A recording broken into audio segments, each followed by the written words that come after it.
César Honoré Ngoma, conseiller municipal à la mairie de Douala 3e, est notre invité ce matin. Il est bien sûr conseiller municipal du RDPC. Bonjour et bienvenue à vous. Bonjour Steve, bonjour à tous les téléspectateurs de DBS, bonjour à toute la jeunesse camerounaise. J'espère que le week-end s'est bien passé. Oui, confinement continue. Confinement continue, oui. Même si, bon, on n'est pas toujours enfermé ce soir. César Honoré Ngoma, vous êtes, il faut le dire comme ça, dans une mairie qui a souvent été une mairie à problème. D'après ce que les Camerounais de la 13e ont souvent souligné. Aujourd'hui, elle appartient au RDPC finalement, alors que les 5 années auparavant, elle appartenait entièrement et totalement au SDF. Vous l'avez dit, les 6 années et demie. Ouais, les 6 années et demie, si vous voulez. D'accord. Merci de me rappeler que c'était 6 années et demie. Oui. Nous venons de reprendre l'exécutif communal et je pense qu'il y a beaucoup de problèmes à résoudre. Notre prédécesseur a fait de son mieux. On estime qu'il a fait ce qu'il pouvait. Et je ne veux pas parce que je suis du parti... de la femme ardente et parti au pouvoir. De penser que le prédécesseur, s'il fallait donner une note, je ne lui donnerais pas 0 sur 10.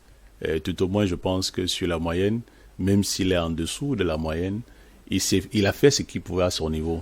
Maintenant que nous, du Parti de la Flamme, nous voulons tout simplement démontrer par notre savoir-faire. Vous allez faire mieux? Oui, nécessairement. Nous avons il y a des projets qui disent que vous allez mieux faire? Nous sommes résolument à la tête exécutive. Vous avez quand même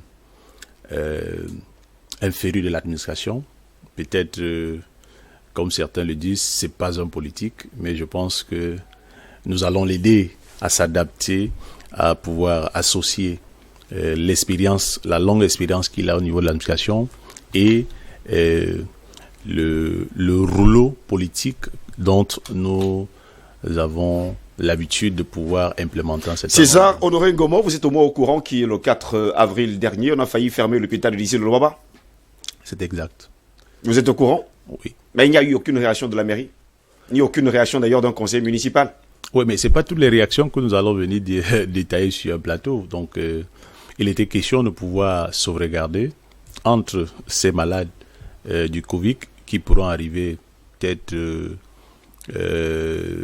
pas en grand nombre et ces malades qui sont là en grand nombre, qui sont là pour la population. Donc, il était question de faire un choix et je pense que le choix stratégique a été vraiment, au vu du nombre des hôpitaux qu'avait choisi l'État, il était question qu'on enlève l'hôpital de Luaba pour pouvoir le laisser à la grande population qui en a besoin au quotidien de certains petits bobos. Vous savez également que Luaba est la capitale, de la 3e. Il faut déjà préciser que l'hôpital de Luaba et l'hôpital gynéco-obstétrique de Yassa qui avait été retenu, c'est le même arrondissement. On ne pouvait non pas monopoliser. Pourtant, il y avait d'autres hôpitaux quand même qu'on aurait pu choisir.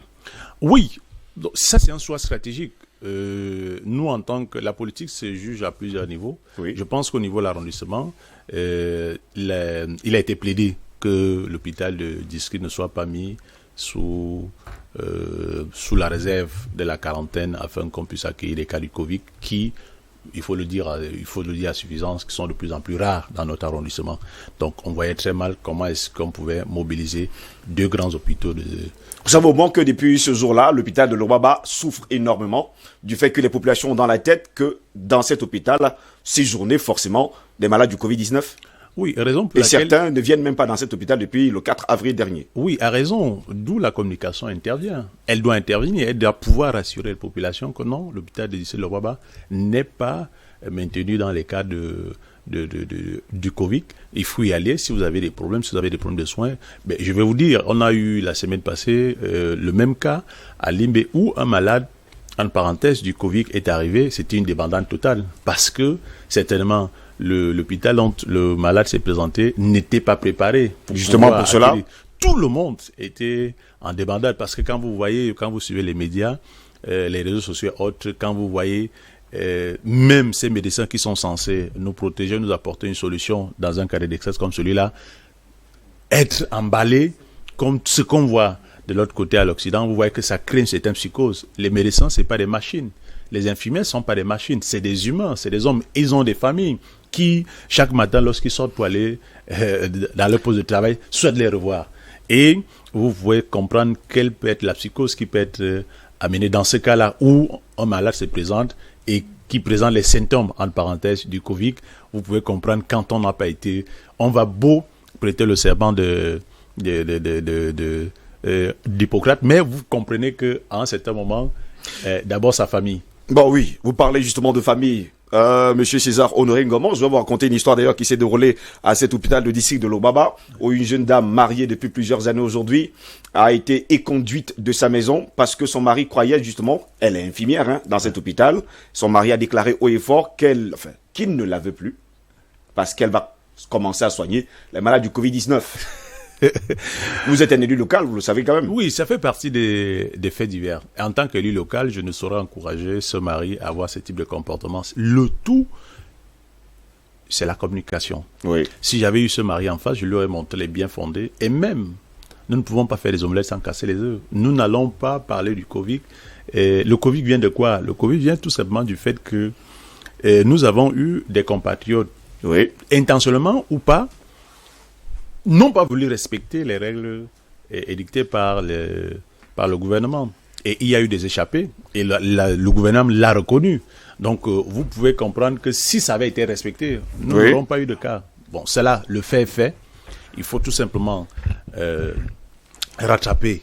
Les populations qui vous ont voté, César, du côté de Douala 3e, s'inquiètent un peu. Parce que je vais vous dire ce qu'ils en pensent. Lorsque l'hôpital a été fermé le 4 avril dernier, il faut préciser par ailleurs que la mairie n'est pas à 100 mètres, le commissariat n'est pas à 100 mètres, la sous-préfecture n'est pas à 100 mètres, la gendarmerie n'est pas à 100 mètres, le commissariat n'est pas à 100 mètres. Vous tous, vous êtes au même endroit, mais personne n'est allé voir, même pas le maire. Je ne suis pas ici pour venir défendre l'administration. Mais Steve, si dans ce studio, nous sommes à peu près une quinzaine, si nous arrivions d'avoir un cas du Covid dans ce studio, vous viendrez avec tout l'amour possible. Il serait d'abord important que moi, même en tant qu'élu local, que je puisse prendre les dispositions pour ne pas être un sujet de plus. Connaissant mon parcours journalier, où est-ce que je vais entrer, je vais retrouver ma famille. Je ne voudrais pas être un sujet qui devrait maladroitement contacter ce virus et pour pouvoir être le véhicule de transmission. Donc, comprenez un peu l'attitude de ceux dont vous voulez mettre en pâture aujourd'hui. Nous n'avons pas été préparés pour cela. On est en train de se réadapter. Comment gérer? Je ne parle pas des malades du Covid-19, je parle du fait que cet hôpital a été fermé, alors que cet hôpital, il faut le préciser, d'après certains chiffres qui nous ont été donnés, accueillait en moyenne près de 1200 personnes par semaine. Oui, je le répète, je le redis, c'est un cas de communication. Oui, lorsque l'hôpital de Lobaba a été sélectionné, et après est sorti de la liste, quelle est la communication qui a été mise sur pied pour pouvoir rassurer les populations? C'est de ça dont il est question. C'est de ça dont il est question. Et maintenant, chacun allait de son interprétation, de son analyse, pour créer une psychose et pour propager la psychose. C'est de ça dont il est question. Qui aujourd'hui, je vous dis, en tant qu'élu local, l'hôpital de Lobaba ne fait plus partie des hôpitaux réquisitionnés pour gérer le cas Covid-19.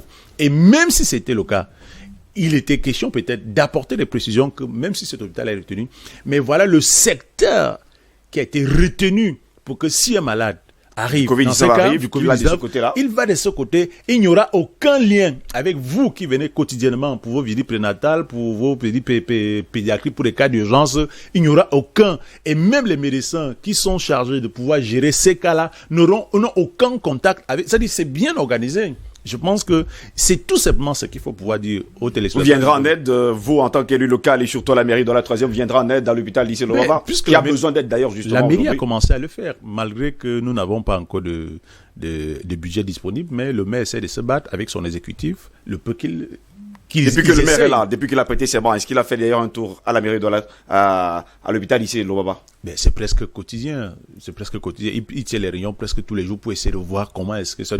On est dans une réorganisation. Je parle d'y aller justement. Il y est allé déjà, je pense, si je ne me trompe pas, au moins 2 fois de suite. C'est une bonne information, ça? Mais je vous assure. Bon, il faut pouvoir préciser que nous avons à la tête de l'exécutif de mairie de la 3e quelqu'un de très discret. Il n'aime pas faire du bruit. C'est-à-dire, monsieur Poupa Bossambo, c'est pas un acte à la cour, c'est un monsieur que j'ai longtemps observé. D'ailleurs, il faut le dire. Quelqu'un qu'on ne voit pas beaucoup, il faut le dire d'ailleurs sur le terrain. Mais il est très discret, mais le problème, c'est je pense qu'il est en train d'étudier l'environnement pour pouvoir se démarquer parce qu'il ne voudrait pas. Prenons tout simplement le cas si il devient omniprésent, omnipotent et qu'il n'y a aucune substance. Il nous accorderait une interview pour en parler? Je pense qu'il est disponible. Je passerai par vous au moins pour avoir son interview. Je ne suis pas son chef de cabinet, je ne suis pas son SP, mais en tant qu'élu local, je peux vous garantir qu'il est prêt, il est disposé à venir sur ce plateau. Qu'est-ce qu'on peut vous souhaiter aujourd'hui, César? Je me ferai le porte-parole de votre invitation. Oui. Pour pouvoir, qu'est-ce que je peux vous souhaiter, César? Vous qui êtes jeune, vous qui avez de la verve, vous qui parlez bien, parce que vous êtes venu ici vendredi dernier, tout le monde parle de vous comme étant un jeune à la mairie de la 3e, vous parlez bien, vous êtes sûr de vous. Vous avez d'ailleurs, il faut le dire comme ça, une association qui parle du Cameroun, qui, il faut le dire comme ça, fait la promotion même du Cameroun à l'extérieur. Oui, pour le cas de ce matin, nous avons choisi l'angle politique et je voudrais... terminer par là, justement. Il y a une vidéo qui a circulé dans les réseaux sociaux pendant l'élection de l'exécutif communal de Douala 3e où j'étais dans tous mes états. Je voulais tout simplement préciser aux uns aux autres parce que l'analyse qui a été faite de l'environnement politique étant donné que DBS est situé à Douala 3e, il est important d'apporter ces témoignages. Nous sommes allés à une élection et l'analyse qui a été faite au départ, c'est qu'il fallait un groupe de jeunes dynamiques pour pouvoir conduire cette liste. Et il y a un jeune qui a été choisi pour conduire la liste des municipales à Douala 3e, qui était à la personne de Toka Prostan. Et donc, je faisais partie de l'équipe. Nous avons ramené la victoire. Mais il y a une deuxième phase qui devait se passer à l'intérieur du parti pour pouvoir choisir l'exécutif. Oui. Également, je faisais partie du camp, parce que là, il y a 3 camps qui se sont formés. Le camp de Poupa, le camp de Rostam et le camp de Ngouet Modé. Il faut le dire, qu'au regard de ce qui s'est passé, en une minute, oui. Je résume ça en une histoire. On a envoyé la jeunesse à la chasse. Nous sommes allés, nous avons tué le gibier. Nous avons ramené le gibier au village. Et nous nous sommes mis à vouloir partager le gibier. Les anciens chasseurs, les aînés qui nous ont envoyé à la chasse, ils se sont dit, tiens, attention. Ils prennent d'abord les bons morceaux. Les enfants, allez encore nous chercher de l'eau et du bois que nous allons faire cuire ce gibier-là. Et nous sommes repartis avec toute la fougue pour aller chercher du bois. Et vous savez, quand on dit chercher du bois, c'est pas un bois, c'est-à-dire il faut chercher, il faut couper, ça a pris du temps. Et quand on revient au village, on trouve que même le gibier, même la sauce, ils ne les ont pas gardé. Qu'est-ce qu'il faut retenir? Il faut retenir que la façon, nous qui étions potentiellement tous les statistiques que nous donnait l'exécutif, c'est-à-dire avec Tokam à la tête, nous avons péché. Nous avons péché par l'immaturité de pouvoir mettre ensemble, faire rêver l'équipe qui devait nous conduire à la mairie. Et c'est ce qu'a fait le camp d'en face, qui était celui des Poupa, qui a su rallier à sa cause une des 3 personnes. Oui. Et nous sommes allés aux élections. Pour ceux qui disent qu'on a arraché, on a donné la mairie à Poupa, non, nous sommes allés aux élections. Arrivés aux élections, à la maison du parti, Poupa a eu 32 voix. Nous avons eu 14 voix. Donc, automatiquement, les carottes étaient cuites. Donc, nous retenons tout simplement la leçon que, effectivement, nous sommes allés à la chasse, nous avons ramené le gibier. La prochaine fois, nous aurons l'intelligence de ramener le gibier et dire aux anciens chasseurs, voilà le gibier. Voici également l'eau et voici également tout ce qu'il faut. Il fallait qu'on les associe pour pouvoir faire le partage. Et nous avons voulu faire le partage. Et je peux vous assurer, si nous avions pu la mairie, je pense pas, nous aurons fait la même chose. Nous aurons écarté tout ce qui n'était pas avec nous. Mais malheureusement, c'est aussi ça la politique. Nous devons assumer et rendez-vous en 2025. Rendez-vous justement en 2025. Nous vous souhaitons tout le bonheur du monde. Nous souhaitons justement bonne continuation justement au sein du RDPC et surtout au conseil municipal même de la mairie de Douala 3e. Merci d'avoir été des nôtres ce matin.